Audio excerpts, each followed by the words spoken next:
Fala galera, beleza? Sejam bem-vindos a mais um vídeo do canal Mistérios Curiosos. Hoje vamos fazer mais um especial do mês. Vamos contar a história de Lampião. Roda a vinheta.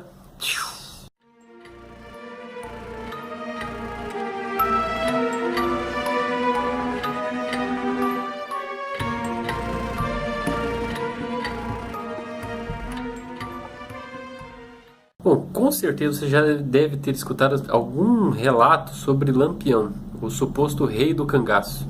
Para alguns um ídolo, para outros um verdadeiro bandido. Bom, Lampião ele é uma das figuras mais misteriosas da história do Brasil, pois ele passou a vida sendo temido e idolatrado por muitas pessoas que ele amparava e que ele aterrorizava. Então vamos conhecer aqui toda a sua trajetória?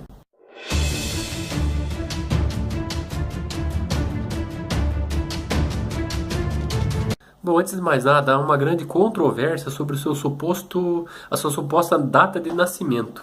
Bom, de acordo com a sua certidão de batismo, ele nasceu no dia 4 de junho de 1898, pois, segundo os costumes da época, primeiramente as pessoas batizavam a criança para depois registrá-la em algum cartório. E a sua outra data de nascimento, que seria do seu registro civil, é do dia 12 de fevereiro de 1900. Bom, por incrível que pareça, estas datas, elas confundem bastante, pois torna bastante relevante sobre o contexto de suas datas comemorativas de aniversário, pois existem pessoas que consideram ele um verdadeiro herói. Bom, nascido na cidade de Vila Bélia, atual Serra Talhada, que fica no estado de Pernambuco, ele foi o terceiro filho de uma família do senhor José Ferreira dos Santos e Maria Suzena da Purificação. Bom, até os seus 21 anos de idade, ele trabalhava como artesão com sua família, e era muito bem alfabetizado e usava óculos. E era uma característica bastante incomum para as pessoas da região.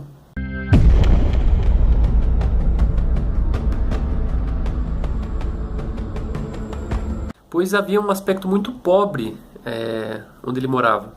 Bom, existe um suposto relato que o seu apelido Lampião surgiu da seguinte forma: é que a sua capacidade de atirar seguidamente acabava iluminando a noite com seus tiros. Aí fez com que ele recebesse este apelido de Lampião. Bom, a sua família sempre travava alguma disputa com outras famílias locais, geralmente por limites de terra, como se fosse o início do rei do gado. Até que no ano de 1919, o seu pai acabou sendo morto em confronto com a polícia. Sendo assim, o Sr. Virgulino ele acabou desejando uma enorme vingança. E junto de mais dois dos seus irmãos, eles começaram a agregar junto de um outro grupo de cangaceiros, chamado Senhor Pereira. Então essas suas atividades de bandido começaram aos seus 21 anos. Sendo assim, o Lampião ele decidiu andar sempre nesses grupos de cangaceiros, e esses grupos não passavam de 50 pessoas. E eles andavam em enormes cavalos e trajes de couro. Eu vou colocar algumas fotos do seu grupo aí para que vocês possam ver.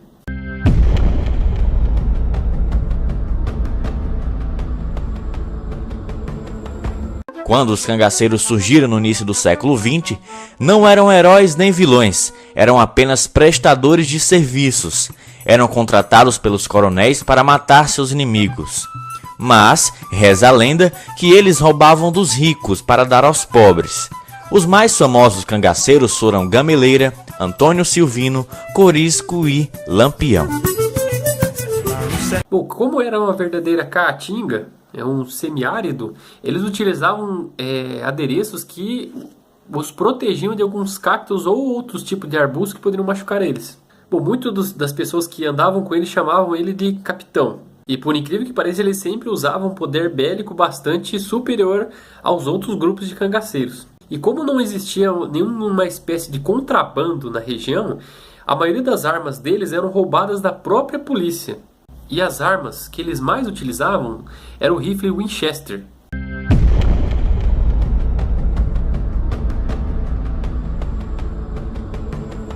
Sendo assim, começaram as suas atividades de criminoso de Lampião, pois ele foi acusado de atacar fazendas e muitas cidades em 7 estados diferentes, além de roubo de gado, sequestros e assassinatos. Dentre eles também estão torturas, mutilações, estupros. Bom, muitas pessoas também consideravam ele um herói porque consideravam ele como se fosse um Robin Hood. Roubava dos ricos para dar aos pobres. E ele era um grande devoto do padre Cícero e respeitava muito as suas crenças e os seus conselhos. Apesar disso, eles se encontraram uma única vez no ano de 1926 em Juazeiro do Norte. A sua namorada na época se chamava Maria Gomes de Oliveira, a famosa Maria Bonita. Ela acabou se juntando no bando em 1930, e assim como as demais mulheres do grupo, se vestiam como um verdadeiro cangaceiro e lutavam como tal. E ela participou em muitas das ações do bando, muitas delas até muito perigosas. Lampião conheceu o amor em 1930. Quem rendeu o rei do cangaço foi Maria Déa, a Maria Bonita, a linda mulher de um sapateiro chamado José Neném. Ela tinha 19 anos e se disse apaixonada pelo cangaceiro há muito tempo. Pediu para acompanhá-lo, Lampião concordou. Ela enrolou seu colchão e acenou um adeus para o incrédulo marido. Bom, o senhor Virgulino e a Maria Bonita, eles tiveram uma filha, que se chama Expedita Ferreira. E ela nasceu em 13 de setembro de 1932. Bom, existe alguma informação meio controversa que eles também deveriam ter tido 2 filhos, gêmeos. Mas infelizmente nunca foi comprovada essa veracidade desses fatos.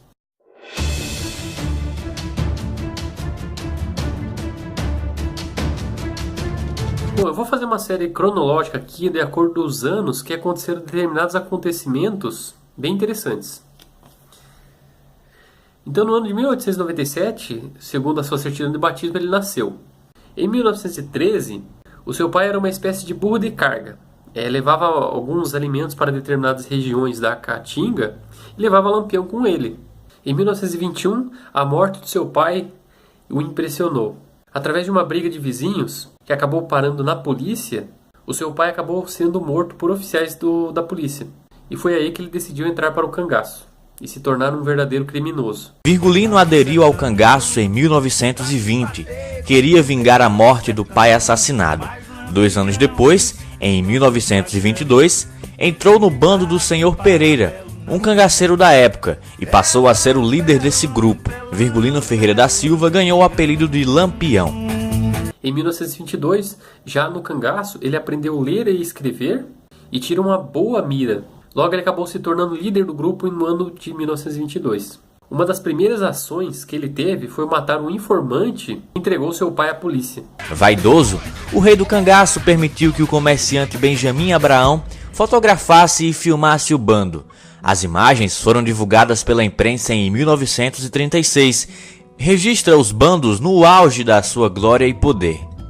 Ao mesmo tempo que essas imagens mostravam o terror do banditismo, ela ajudava a criar o mito do herói ou do vilão nordestino.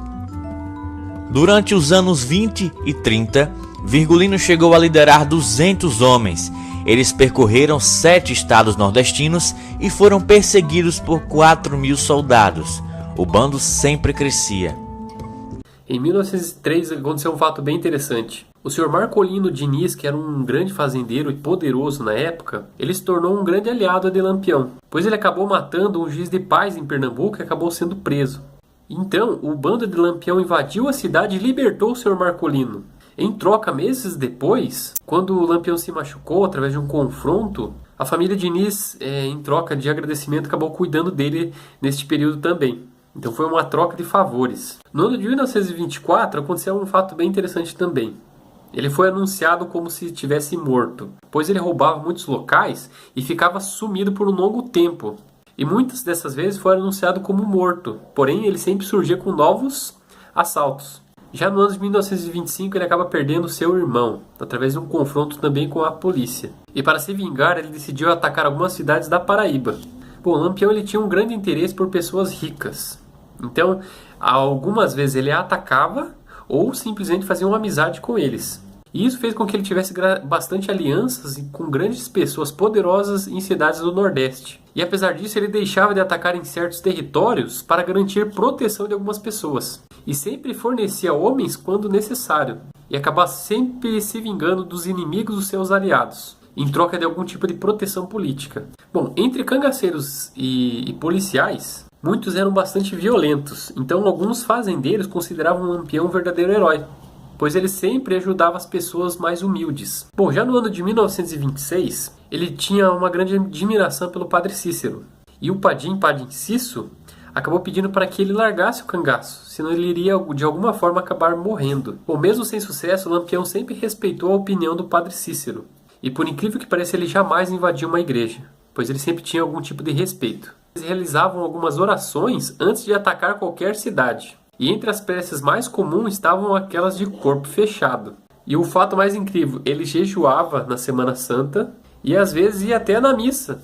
No ano de 1927 aconteceu uma das resistências mais incríveis. Depois de um grande embate com a polícia, ele foi encurralado e sofreu bastante baixas. E ele acabou perdendo 13 cavalos e 12 rifles. E os que sobreviveram acabaram passando fome e viajaram de a pé pela Caatinga, até eles serem cercados por cerca de 400 policiais, sendo que o bando tinha apenas 50 homens. E por incrível que pareça, ele conseguiu fugir dali.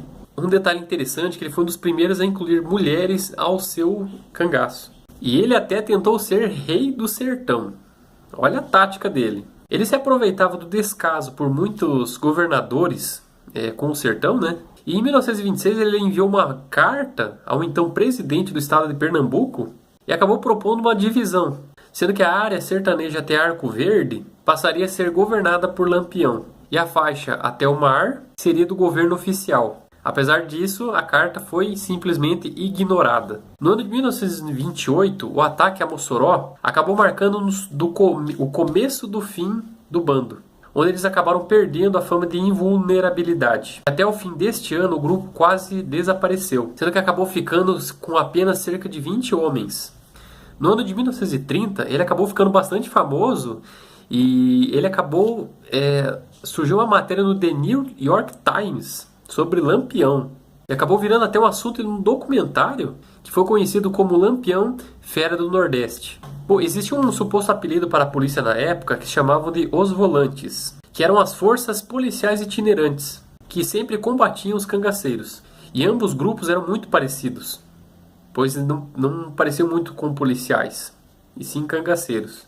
Pois tinham as mesmas roupas, os mesmos armamentos e táticas de ataque completamente diferentes. A única diferença era que os volantes agiam em nome da lei. No ano de 1930, quando era governado por Getúlio Vargas, o então presidente na época, o Lampião começou a ser visto como um inimigo da nação. Sendo assim, criaram ações coordenadas das polícias em todos os estados do Nordeste, com o objetivo principal de capturá-lo. O cangaço teve o seu fim a partir da decisão do então presidente da República, Getúlio Vargas, de eliminar todo e qualquer foco de desordem sobre o território nacional.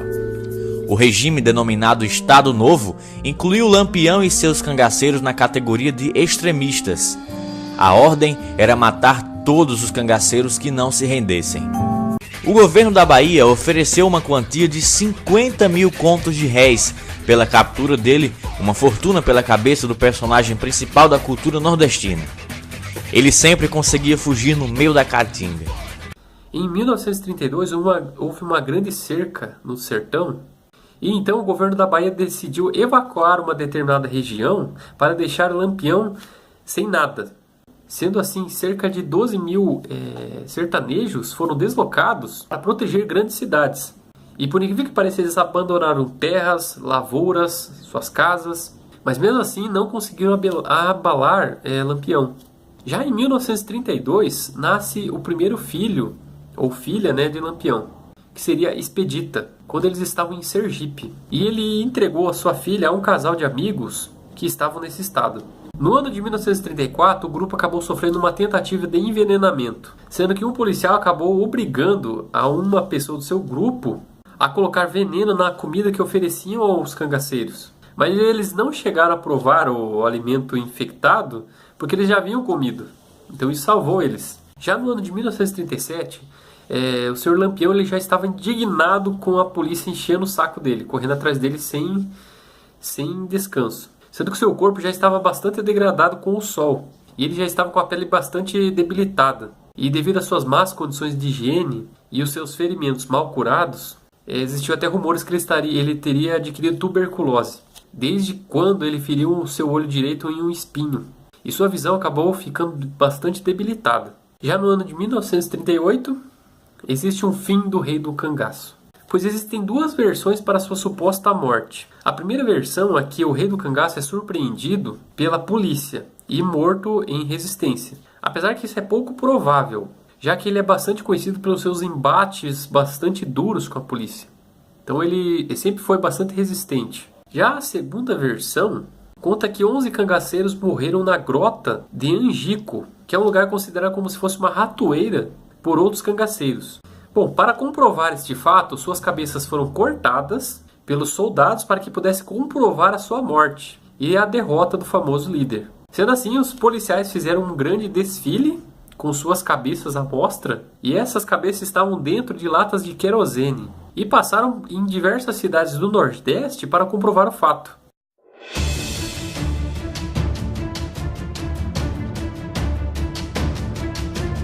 Bom, a sua morte foi registrada no dia 27 de julho de 1938, pois seu grupo estava acampado em uma fazenda dos Angincos, quando durante uma noite estava chovendo, quando por volta das 5 da manhã, quando eles começaram a se preparar para tomar um café, tiveram uma grande surpresa, e já era tarde demais.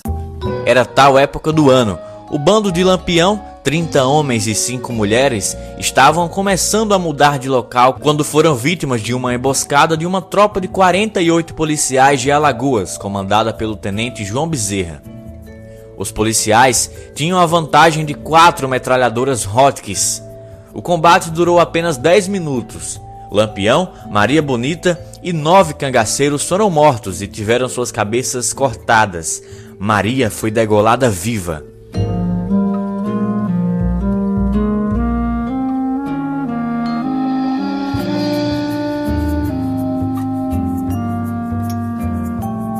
Apesar de que não se sabe ao certo quem que traiu o grupo, e apesar disso eles acabaram sendo surpreendidos desprevenidos. Quando os policiais do tenente João Bezerra abriram fogo com as suas metralhadoras, os cangaceiros não puderam ter qualquer tipo de defesa. Sendo que esse ataque acabou durando cerca de 20 minutos e poucos conseguiram escapar deste cerco. E sendo que dos 30 cangaceiros que estavam ali, cerca de 11 foram abatidos. Dentre eles estavam Lampião e Maria Bonita. Bom, devido à grande felicidade por ter matado o Lampião, os policiais eles acabaram mutilando esses corpos e retiraram as suas cabeças, como um grande troféu.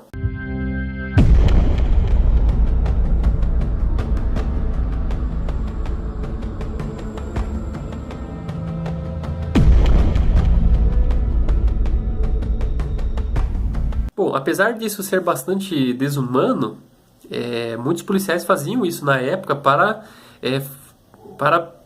punir alguns bandidos. Apesar de que Maria Bonita ainda estava viva quando foi retirada sua cabeça.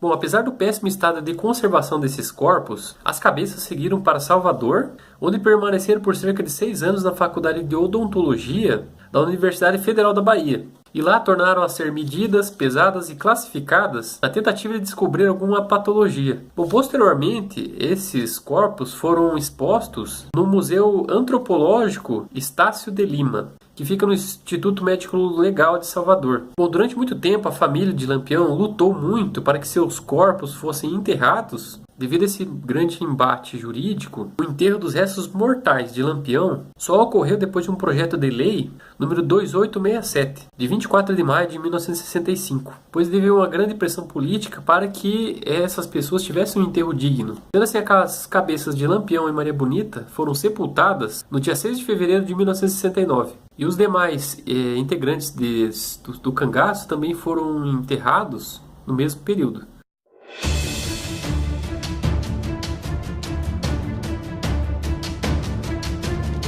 Bom, para quem não sabe, a filha de Lampião supostamente está viva até hoje. E como ela foi adotada por um casal de amigos, ela passou boa parte de sua vida vivendo em Sergipe. Eu vou colocar uma foto aqui para que vocês possam conhecer.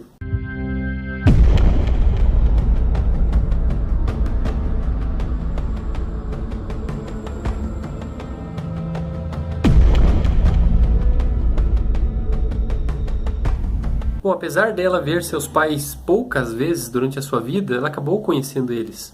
Bom, ela já fez inúmeras entrevistas, tanto para o Fantástico, para outros meios de comunicação, contando toda a sua história e de todo o conhecimento que tinha de seus pais. E por incrível que pareça, ela sofreu uma bastante discriminação por ser filha de Lampião, pois seus primeiros anos de vida foram bastante difíceis, sendo que o casal que havia adotado ela já tinha outros filhos. E ela foi criada com muito carinho por eles. Bom, apesar dos feitos terríveis de seus pais, ela sempre teve bastante orgulho deles e não guardou nenhum tipo de rancor por terem deixado ela com outras pessoas. Bom, gente, essa história de Lampião eu achei bastante interessante contar aqui no canal, né? Pois é algo que está marcado na história e poucas pessoas têm acesso a esses tipos de informação. Então é bem interessante colocar aqui no nosso canal para que vocês possam também conhecer um pouco dessa história, beleza? Bom, se você gostou do vídeo, clique em gostei, isso vai ajudar muito na divulgação do nosso canal. E se inscreva para receber as nossas atualizações. Não esquece de clicar no sininho aqui para receber as notificações de novos vídeos que a gente for colocar aqui no canal. E até o próximo vídeo. Beleza? Valeu, obrigado.